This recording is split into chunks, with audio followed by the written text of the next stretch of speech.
আসসালামু আলাইকুম আরহামাতুল্লাহি অবারকাতু। আপনারা দেখছেন মফিদি মিডিয়া, সাথে আছি আমি মনসুরুল হক মফিদি।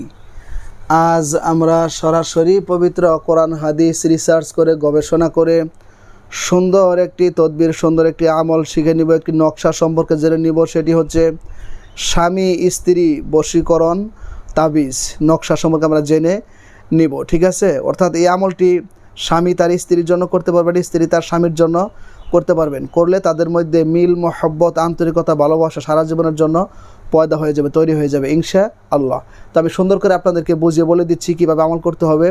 যদি ভিডিওটি বুঝতে কোনো সমস্যা হয় অথবা বিশ্বের যে কোনো প্রান্ত থেকে যে কোনো বিষয়ের তদবির করাতে, যে কোনো বিষয়ের কাজ করাতে, যে কোনো বিষয়ের রুকায়া করাতে সরাসরি আমি মনসুরুল হক মফিদির সাথে যোগাযোগ করে মনের কথাটা আমাকে জানাতে পারেন ইনশাআল্লাহ। আমার মোবাইল নাম্বারটি হচ্ছে 01725357513।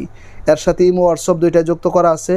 এই নাম্বারে বেশি ইমো হোয়াটসঅ্যাপ যুক্ত হওয়ার কারণে অনেকে ইমো হোয়াটসঅ্যাপে পান না, এই জন্য ইমো হোয়াটসঅ্যাপের জন্য একটা নতুন নাম্বার নিছি, ঠিক আছে। সেই নাম্বারটি হচ্ছে 01706059841, ঠিক আছে।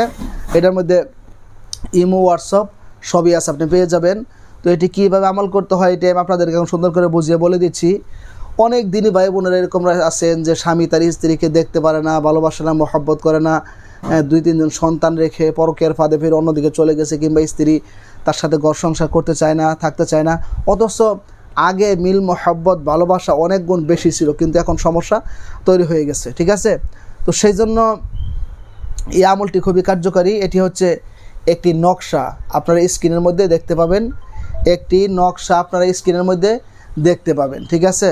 এই নকশাটি নিজের হাতে যে কোনো কলম দ্বারা লিখবেন অথবা কম্পিউটার দোকান থেকে প্রিন্ট দ্বারা বাহির করবেন। বাহির করে এই নকশার নিচে আগে স্বামী যদি কাজ করেন স্ত্রীর জন্য, আগে স্ত্রীর নাম লিখবেন, পরে স্বামীর নাম লিখবেন।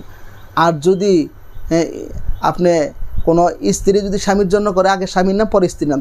টোটাল বিষয়টা হচ্ছে যে বশীকরণ করবে, যার জন্য করবে তার নামটা আগে লিখতে হবে, যে করবে তার নামটা পরে লিখতে হবে, ঠিক আছে। লিখে এটা তাবিজে ভরে, মাদুলিতে ভরে আপনার কাছে রেখে দেবেন, হাতে, মাজায় কিংবা গলায় অথবা মানিব্যাগের কাছাকাছি অন্য কোথাও রেখে দিবেন ইনশাল্লাহ। অথবা আপনি এই নকশাটি যে কোনো জায়গায় একটা বাড়ি কিছু নিচে চাপা দিয়া রেখে দিবেন, ঠিক আছে। দুই সিস্টেমে রাখা যায়। রেখে দিলে তো আল্লাহর রহমতে সে দূরে থাকলেও আপনার কাছে চলে আসবে, আপনার সাথে ফোনে কথা বলবে, সে আপনাকে ছাড়া কোনো কিছুই বুঝবে না। এটা খুবই কার্যকারী, ঠিক আছে। এটি সরাসরি আপনার সুলেমানি তাবিজের কিতাব থেকে সংগ্রহ করা। এটি খুবই পরীক্ষিত আমল, এটি খুবই কার্যকারী। তো সেই জন্য আপনার আমলটি যারা করবেন তারা অবশ্যই কমেন্টস বক্সে আমিন লিখে যাবেন এবং ভিডিওটিতে একটি লাইক দিয়ে দিবেন। এবং আপনার যে কোনো কথা থাকলে ইউটিউব চ্যানেল মফিদি মিডিয়া এবং ফেসবুক পেজ মফিদি মিডিয়ার প্রত্যেকটা ভিডিওতে আমার ফোন নাম্বার, মোবাইল নাম্বার দেওয়া আছে। আপনি ভাই হিসাবে এবং বন্ধু হিসেবে যোগাযোগ করে মনের কথাটা আমাকে জানাতে পারেন ইনশাআল্লাহ। তো আজকের মতো এই পর্যন্তই। যারা স্বামী স্ত্রী নিয়ে সমস্যার মধ্যে আছেন, দাম্পত্য জীবনে অসুখী আছেন, আল্লাহ তাআলা আপনাদের সংসারকে সুখ এবং সমৃদ্ধিশালী করে গড়ে তুলুক, সেই প্রত্যাশায় আসসালামু আলাইকুম ওয়া রাহমাতুল্লাহি ওয়া বারাকাতুহু।